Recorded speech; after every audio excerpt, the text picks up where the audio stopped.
Hi అండి. అందరూ ఎలా ఉన్నారు? బాగున్నారా? Welcome to my YouTube channel mumps recipes. ఈరోజు మన ఛానల్‌లో వెజ్ పులావ్ ఎలా చేయాలో చూద్దాము. దానికోసం ముందుగా కుక్కర్‌లో ఆయిల్ వేసుకుందాము. ఆ తర్వాత స్పైసెస్ అలాగే కరివేపాకుని కూడా వేసుకొని ఇది కొంచెం ఫ్రై అయిన తర్వాత ఆనియన్, పచ్చిమిర్చిని కూడా వేసుకొని మిక్స్ అయితే చేసుకుందాం. ఆనియన్స్ కొంచెం ఫ్రై అయిన తర్వాత ఇందులోకైతే 1 స్పూన్ అల్లం వెల్లుల్లి పేస్ట్ వేసుకుందాము. ఇవన్నీ ఒకసారి మిక్స్ చేసుకొని అల్లం వెల్లుల్లి పేస్ట్‌లో నుంచి పచ్చివాసన పోయిన తర్వాత పసుపు అలాగే కారాన్ని కూడా వేసుకొని ఒకసారి అయితే వీటిని బాగా మిక్స్ చేసుకుందాము.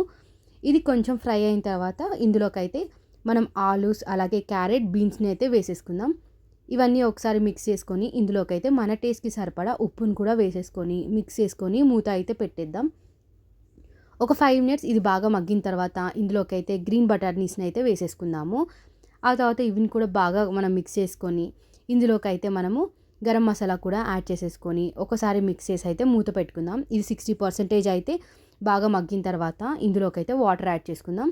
1 గ్లాస్ ఆఫ్ బాస్మతి రైస్‌కి 1 ½ గ్లాస్ ఆఫ్ వాటర్ వేసుకొని మూత పెట్టుకొని వాటర్ బాగా బాయిల్ అయిన తర్వాత 30 మినిట్స్ ముందు మనం బాస్మతి రైస్ నానబెట్టుకున్నాం కదండీ! అవి కూడా యాడ్ చేసుకొని మూత పెట్టుకొని మీడియం ఫ్లేమ్‌లో 2 విజిల్స్ వచ్చే వరకు ఉంచి స్టవ్ ఆఫ్ చేసుకుందాము.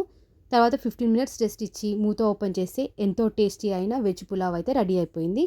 Thank you. Please subscribe to my YouTube channel.